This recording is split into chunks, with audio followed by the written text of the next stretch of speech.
Hari ini kita akan lanjutkan kembali, kita akan belajar kebenaran firman Tuhan. Bapak Ibu, kita ini menjadi sama seperti yang kita sembah. Kalau kita menyembah Tuhan, Dia adalah yang kudus, adalah yang suci.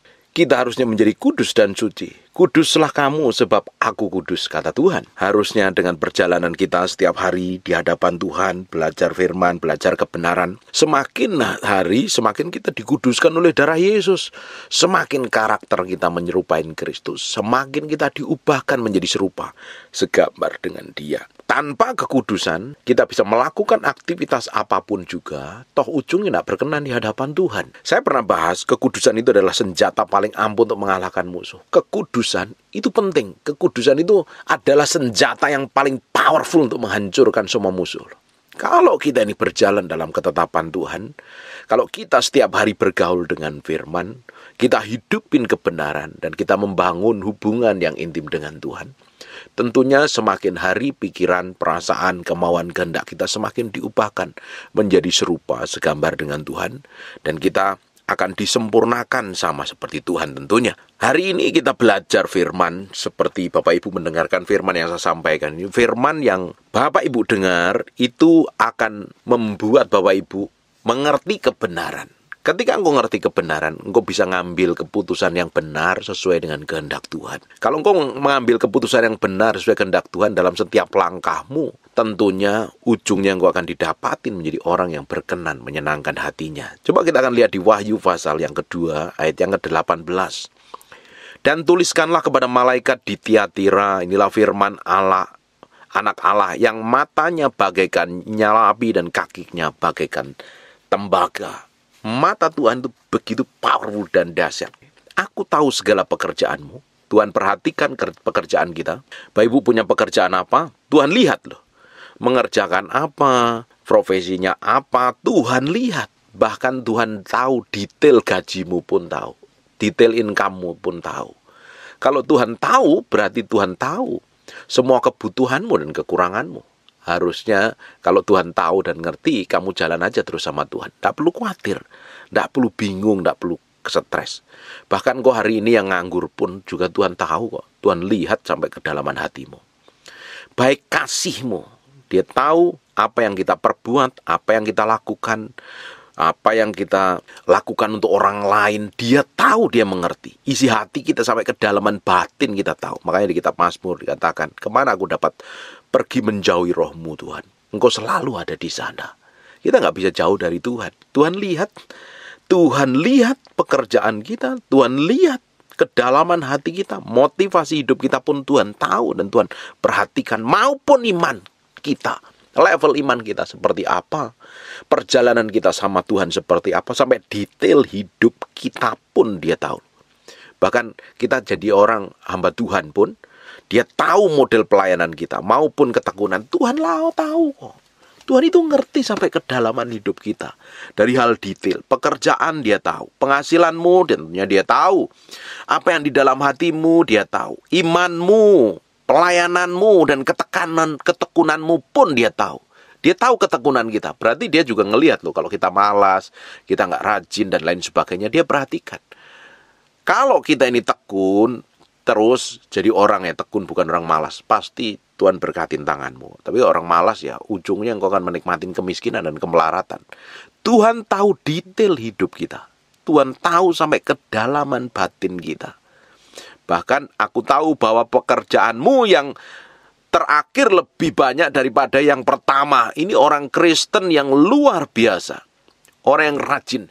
Dia memulai dengan rajin dan mengakhirinya lebih rajin lagi. Pelayanannya, kesetiaannya, ketekunannya. Ini orang luar biasa. Ini orang Kristen hari ini banyak yang seperti ini. Pekerjaannya bagus. Dia kasihnya juga luar biasa. Imannya bertumbuh terus. Pelayanannya pun, ketekunannya luar biasa. Dia lakukan banyak pekerjaan yang luar biasa di akhir-akhir ini. Bahkan lebih banyak daripada yang pertama. Tetapi ada kelemahannya. Tetapi aku mencela engkau karena engkau membiarkan wanita Isabel yang menyebut dirinya nabiya mengajar dan menyesatkan hamba-hambaku supaya berbuat zina dan makan persembahan-persembahan berhala. Tetapi ada kelemahannya. Jemaat di akhir zaman sudah rajin, tekun, Imannya luar biasa, pelayannya luar biasa, pekerjaannya juga luar biasa. Tetapi ada kelemahan yang Tuhan tidak suka. Apa? Ini membiarkan wanita Isabel. Bapak Ibu, kita kan pernah bahas tentang wanita Isabel itu. Cari aja judul khotbahnya, saya lupa. Tapi saya pernah ajarin detailnya seperti apa. Wanita Isabel ini adalah istrinya Ahab di zaman perjanjian lama. Ternyata di kitab Wahyu disebut lagi, wanita yang namanya Isabel itu sudah mati, tetapi rohnya masih ada sampai hari ini. Ini orang yang ngontrol dan mengendalikan. Ini orang yang menyesatkan, membuat banyak kejahatan. Sehingga bangsa Israel waktu itu jadi penyembah berhala. Jahatnya bukan main. Hari ini banyak orang dikuasain roh Isabel. Pelayanannya bagus. Imannya bagus, pekerjaannya oke, bahkan ketekunannya luar biasa. Tapi nggak tunduk sama otoritas. Ini juga membuat celah di mana engkau akan didapatin tidak berkenan di hadapan Tuhan. Malah ini jemaat di Tiatira ini melakukan segala sesuatu dengan baik di hadapan Tuhan. Tetapi ada kelemahannya, nggak tunduk dengan otoritas. Istri engkau nggak tunduk dengan suamimu. Sekalipun suamimu penghasilannya lebih rendah, tetapi dia adalah otoritas tertinggi dalam rumahmu. Engkau hebat di kantor, engkau hebat di pelayanan, engkau hebat di gereja. Tapi ketika di rumah, engkau harus tunduk dengan suamimu loh. Harus belajar respect. Kita tidak bisa melawan otoritas yang Tuhan taruh dalam di atas kehidupan kita. Kita harus belajar intinya otoritas yang Tuhan taruh dalam kehidupan kita. Ketika Tuhan tempatkan kita di bangsa ini, di negara ini, kita harus tunduk dan takluk kepada peraturan pemerintah yang ada. Itu namanya kamu tunduk dengan otoritas hukum yang ada di Indonesia. Tetapi kalau engkau melawan hukum yang ada, ujung hidupmu akan berurusan dengan hukum. Hukum tidak lagi membelamu. Makanya banyak orang terjerat dengan kasus hukum karena melawan peraturan otoritas pemerintahan yang ada. Siapapun orangnya, ketika dia melawan hukum, hukum tidak jadi pembelanya. Karena hukum dibuat untuk membela, melindungi, dan lain sebagainya. Tetapi kalau orang itu melawan hukum, justru dia berurusan dengan hukum. Itu yang lebih parah lagi. Makanya kita harus belajar tunduk dengan otoritas yang Tuhan taruh di atas kita. Ada pemerintah sebagai otoritas kita tinggal di bangsa Indonesia. Ada otoritas rohani di atas kita, gereja. Pemimpin rohani, mentormu, belajar. Dan otoritas di dalam keluarga.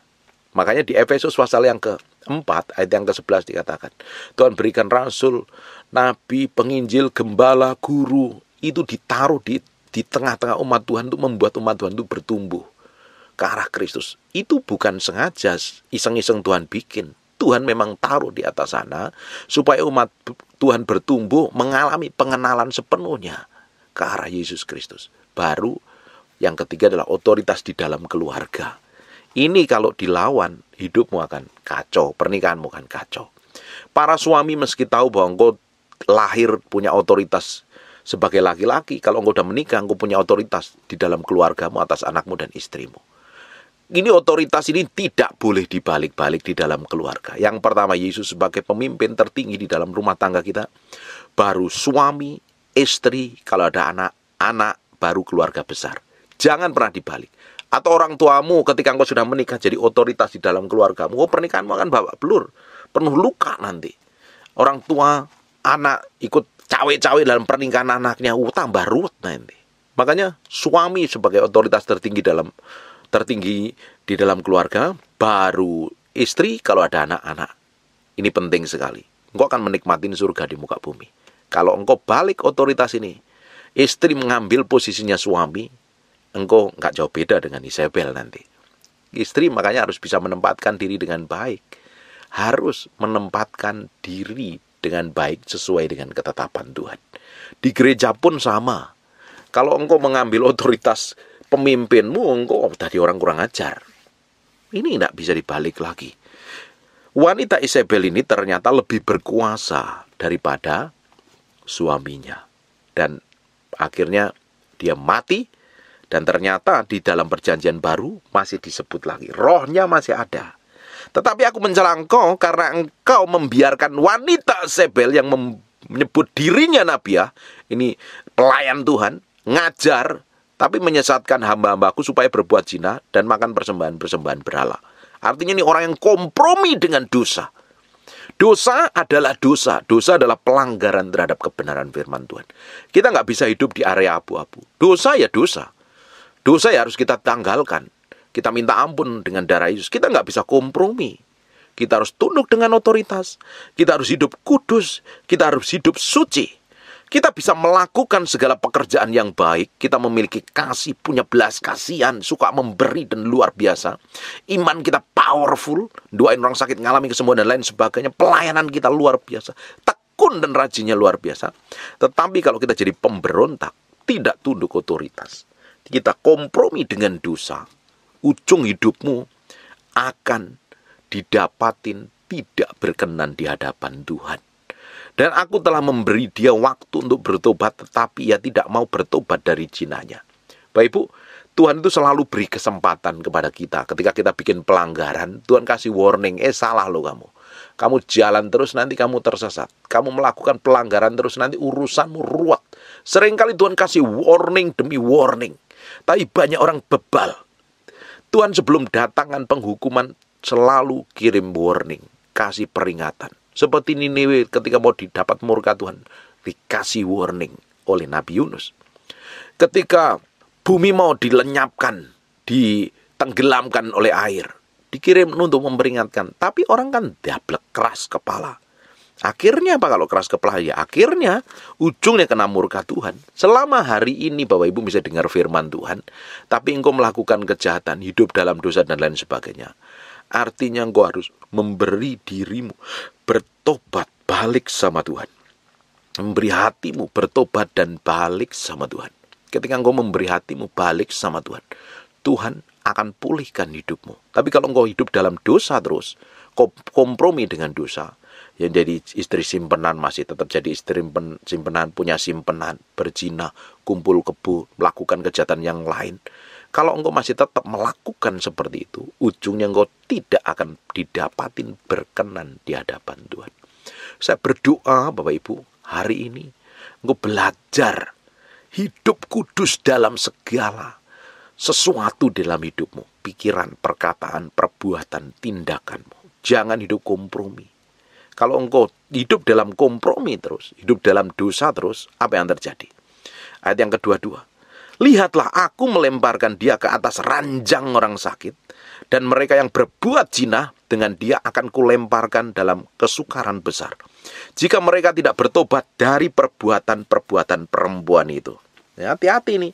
Ini ada ditulis di kitab Wahyu. Kitab Wahyu, kitab terakhir dari Alkitab. Ini artinya warning buat kita yang hidup di akhir zaman. Jangan kompromi.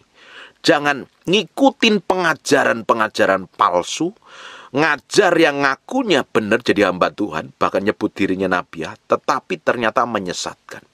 Hari ini kalau engkau hari ini ya akhir zaman ini, kau bisa pelayanan hebat, jadi pengkhotbah yang hebat, namamu terkenal. Tapi yang kamu ajarkan adalah perpecahan, mecah belah, saling sikat, saling hakimi satu dengan yang lain. Sebenarnya engkau nggak jauh beda dengan wanita Isabel ini loh. Makanya kita ini hamba Tuhan dituntut hidup benar. Motivasinya benar hanya untuk kemuliaan nama Tuhan. Kadang ya gara-gara satu dan lain hal, orang itu bisa berbuat jahat begitu rupa tanpa disadarinya loh. Kalau jadi hamba Tuhan atau jadi gembala, ketika ada orang yang lebih dipakai Tuhan, lebih diurapi pengaruhnya lebih gede, kita merasa terancam, kita bisa fitnah, kita bisa tuduh, kita bisa karang cerita apapun dengan pendeta itu loh. Bahaya itu kalau kelasnya hamba Tuhan udah seperti itu. Pakai mulut kita, pakai hidup kita itu jadi kepanjangan tangan Tuhan, kepanjangan lidah Tuhan, bukan untuk pakai untuk memuaskan diri kita. Kita meski koreksi sampai kedalaman batin kita. Kita bisa hebat kelihatannya, rajin, imannya luar biasa, pelayanannya dengan tekun, luar biasa, bahkan pekerjaannya powerful sekali. Tapi kalau engkau kompromi dengan dosa apapun, ujungnya engkau akan hidup tidak didapatin berkenan di hadapan Tuhan.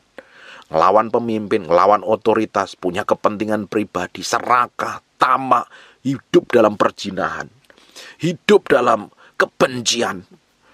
Akhirnya apa kalau engkau gak bertobat? Engkau akan masuk dalam kesukaran yang besar. Tinggal tunggu waktunya. Lihat ya, ayat yang ke-22. Lihat, aku akan melemparkan dia ke atas ranjang orang sakit. Ini yang lebih parah nih.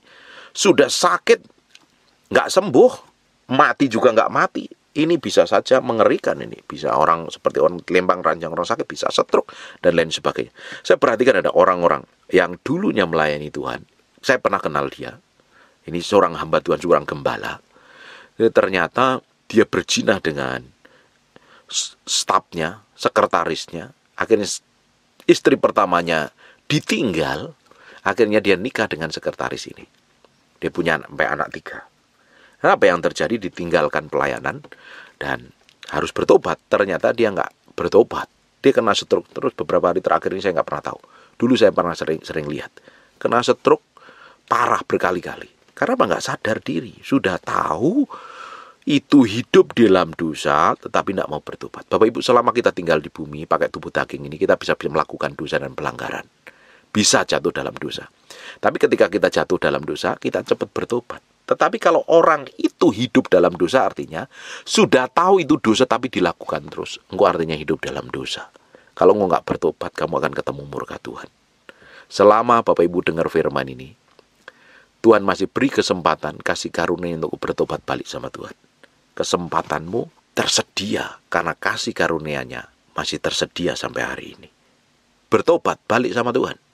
Makanya Tuhan mau dapatin kita itu hidup kudus dalam seluruh hidup kita. Pikiran, perkataan, motivasi hati yang tersembunyi ini harus kudus di hadapan Tuhan. Jangan kita terlihatan kudus di luarnya, di penampilan luar, ternyata di dalam kita itu busuk dan jahat.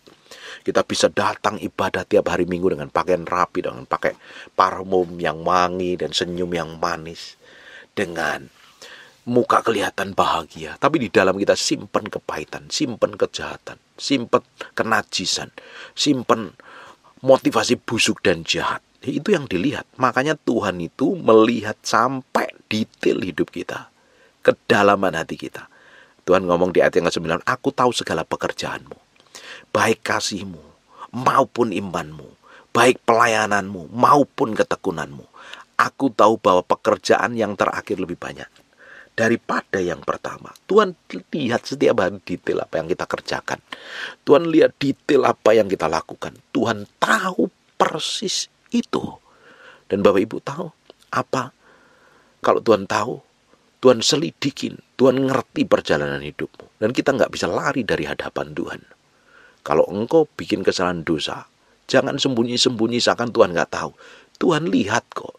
Kalau hari ini, sampai hari ini belum ketemu murka Tuhan, engkau melakukan dosa dan pelanggaran masih semuanya berjalan dengan baik. Artinya Tuhan beri kesempatan untuk bertobat, balik sama Tuhan. Sadar diri, cintai dan kasihin Tuhan lebih dari apapun juga.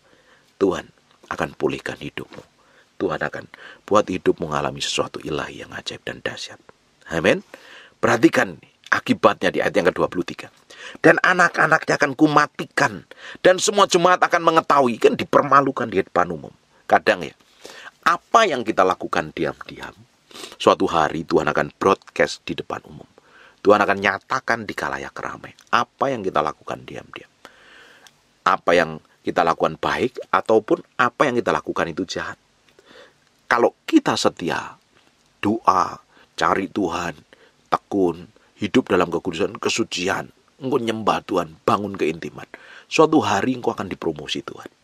Apa yang kamu lakukan diam akan dipromosi. Begitu juga kalau engkau hidup dalam perzinahan, kumpul kebo, hidup jahat, kelihatan fisikmu kamu bisa tutupin, tapi suatu hari dosa itu akan dinyatakan di depanmu. Yang lebih ngeri lagi, dan anak-anaknya akan gue matikan. Gak ada keturunan lagi loh, dihabisin loh, karena kutuk dosa ini. Dan semua jemaat akan mengetahui, dipermalukan di depanmu, bahwa akulah yang menguji batin dan hati orang. Dan bahwa aku akan membalaskan kepadamu setiap orang menurut perbuatannya.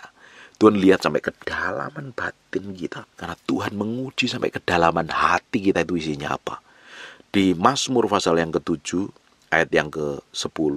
Biarlah berakhir kejahatan orang fasik, tetapi teguhkanlah orang yang benar. Engkau yang menguji hati dan batin orang. Ya Allah yang adil. Coba kita lihat di Mazmur 62 ayat 13. Dan daripadamu lah juga kasih setia ya Tuhan. Sebab Engkau membalas setiap orang menurut perbuatannya.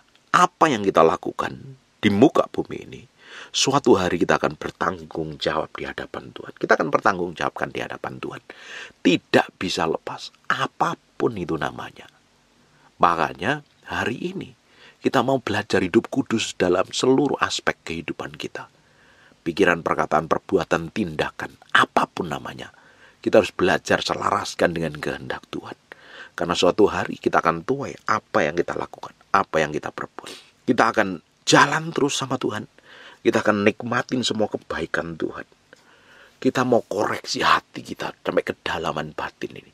Kalau didapatin segala sesuatu yang tidak berkenan, yang busuk, yang bertentangan dengan firman Tuhan, beresin di hadapan Tuhan.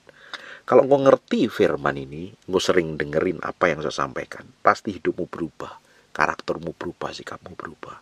Kau dikoreksi firman. Kalau didapatin sikapmu tuh nggak benar, sikapmu merasa benar menurut cara pandangmu, tetapi ternyata apa yang kamu lakukan dan apa yang kamu perbuat itu salah di hadapan Tuhan. Bertobat balik sama Tuhan.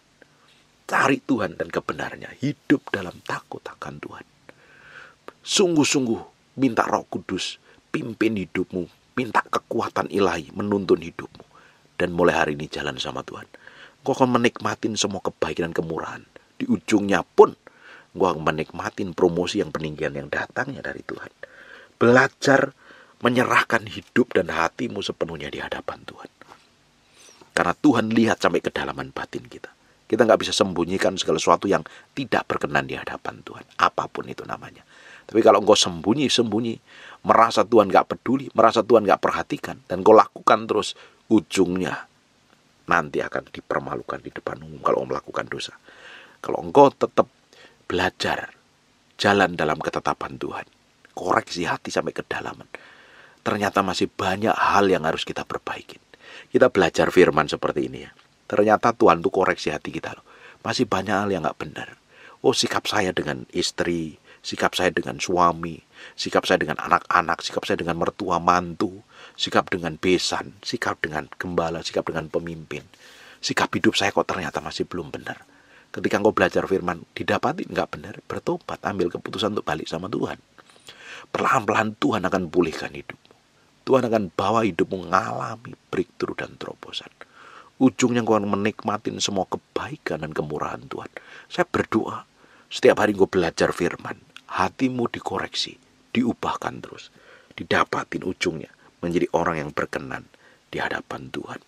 Kita akan lihat lagi di ayat yang ke-24. Tetapi kepada kamu, yaitu orang lain di Tiatira, yang tidak mengikuti ajaran itu dan tidak menyelidikin apa yang mereka sebut seluk-beluk iblis, kepada kamu aku berkata, aku tidak mau menanggung beban lain kepadamu, tetapi apa yang ada padamu peganglah itu sampai aku datang. Dan barang siapa menang dan melakukan pekerjaanku sampai kesudahannya, kepadanya akan kukaruniakan kuasa atas bangsa-bangsa. Kalau engkau setia terus, hidup dalam kekudusan, hidup kebenaran, hidup melakukan seperti apa yang Tuhan mau, ujungnya engkau akan dipromosi secara luar biasa dan ajaib. Dan ia akan memerintah mereka dengan tongkat besi. Mereka akan diremukkan seperti tembikar tukang periuk, sama seperti yang kuterima dari Bapakku, dan kepadanya akan kukaruniakan bintang timur. Siapa bertelinga, hendaklah ia mendengarkan apa yang dikatakan Roh kepada jemaat-jemaat. Belajar terus setiap hari.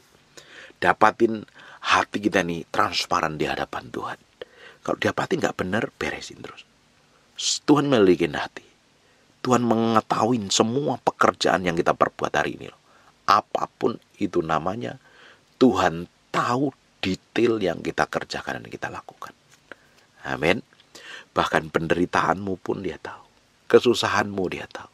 Kalau Tuhan tahu pekerjaanmu, berarti Tuhan juga tahu penghasilanmu. Dia tahu kamu ini hidup pas-pasan apa tidak. Dia tahu kamu hidup berkelimpahan apa tidak. Apakah kalau Tuhan tahu, Tuhan gak peduli? Tuhan peduli.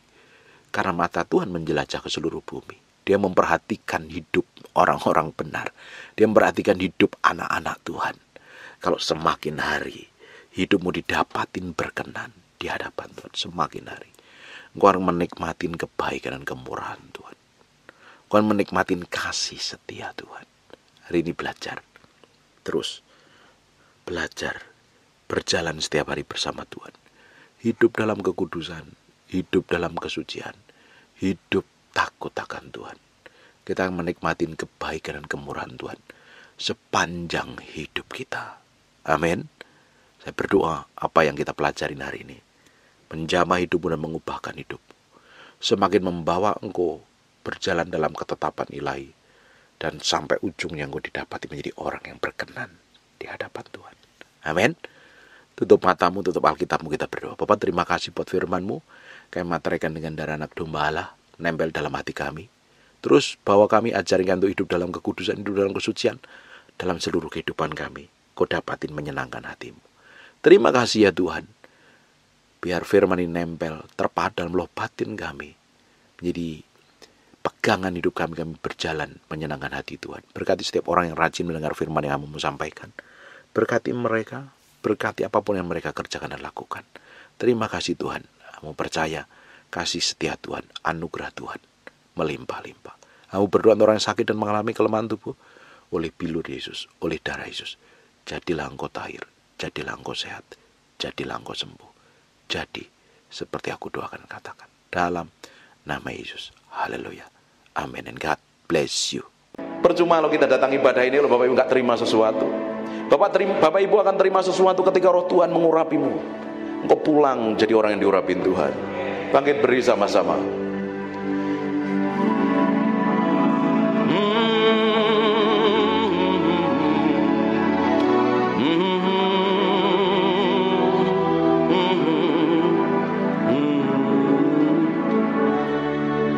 Come breathe upon me,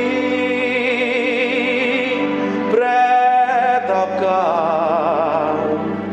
Breathe upon me, Spirit of the Lord.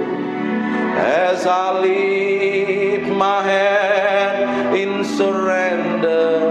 Tutup matamu dan sebagainya. To your name, Most High. I'm yielding to your spirit, walking in your love. Jesus, I adore. Jesus, I adore. Jesus, I adore your holy name.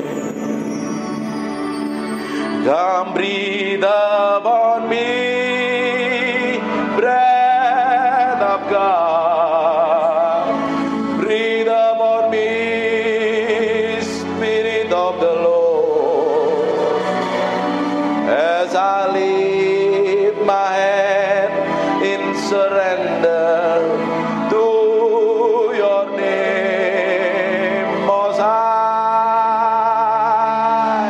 I'm yielding to your spirit, walking in your love. Jesus, I adore. Jesus, I adore. Jesus, I adore your holy name. Terus Tuhan. Inara lamanya siribini mianamu. Ini miana nalamu. Terus angkat suaramu sembah Dia. Maka namanya sirimiana nama. Terus sembah Dia. Nyanyikan mazmur yang keluar dari hatimu, sembah Dia.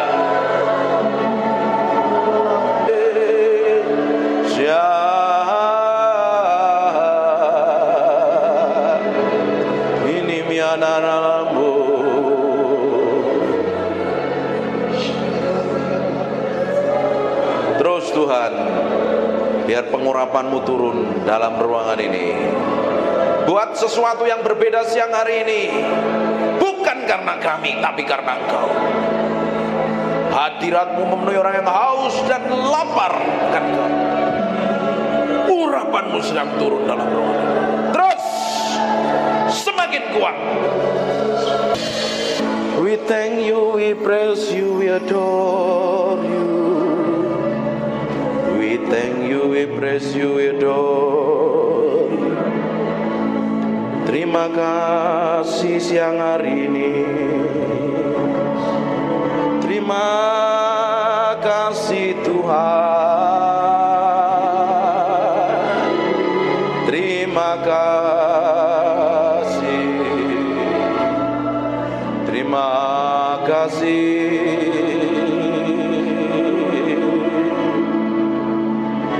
Di dalam hadirat-Mu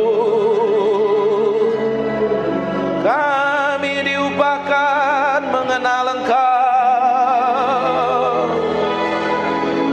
Di dalam hadirat-Mu kami mencintai-Mu.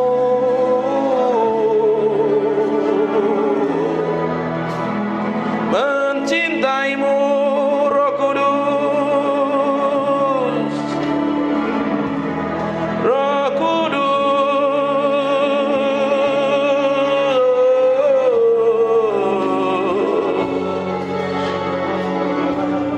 we love you, we praise you, we adore you.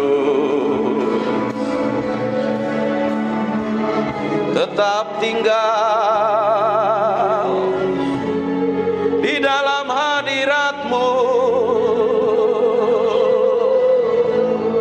sebab kami mencintai-Mu. Oh Tuhan,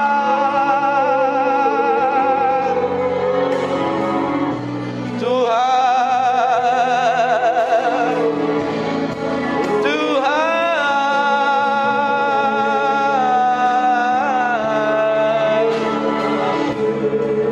Naralamo senemede mianaramo. Ikiri mianananamo se.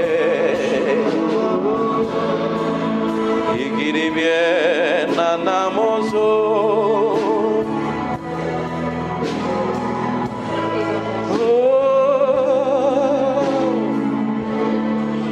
We praise you, we praise you, we praise you. We praise you, we praise you.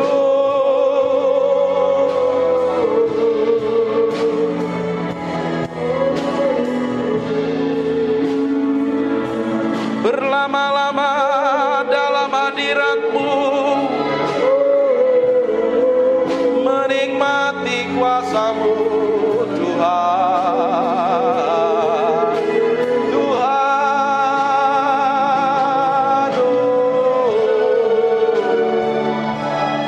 inananalamore, ikinemiananaranamo. Terima kasih Tuhan. Biar roh hikmat wahyu turun di antara kami, menyingkapkan pribadi-Mu yang ajaib, sehingga kami mengerti kehendak-Mu, berjalan dalam pusat hati-Mu. Oh Tuhan, siang hari ini urapi kami semua tanpa terkecuali. Kami adalah orang yang mencintai-Mu dan mengasihi-Mu.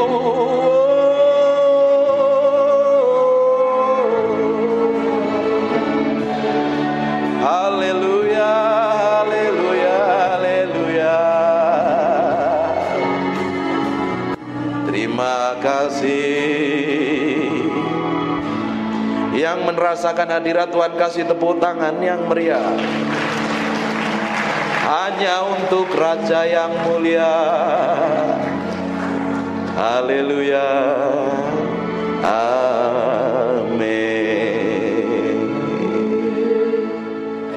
Silakan duduk dalam hadirat Tuhan. Tutup matamu, disembah Tuhan. Aku impartasikan apa yang aku punya, yang datangnya daripadamu itu, dalam nama Yesus. Aku impartasikan urapan itu. Kerinduan, kelaparan, haus akan pribadimu sendiri. Setiap orang yang siang hari ini memberi hatinya, Tuhan jamah, Tuhan jamah, Tuhan jamah, Tuhan jamah, Tuhan jamah, Tuhan jamah, Tuhan jamah. Tuhan perlengkapi orang-orang ini dengan pengurapan secara ilahi dalam nama Yesus. In Jesus name. In Jesus name. In Jesus name. Tuhan pakai orang-orang ini menjadi hamba-hamba Tuhan yang memberi dampak secara ilahi dalam nama Yesus. Dalam nama Yesus. Then sing my soul, my Savior God to thee.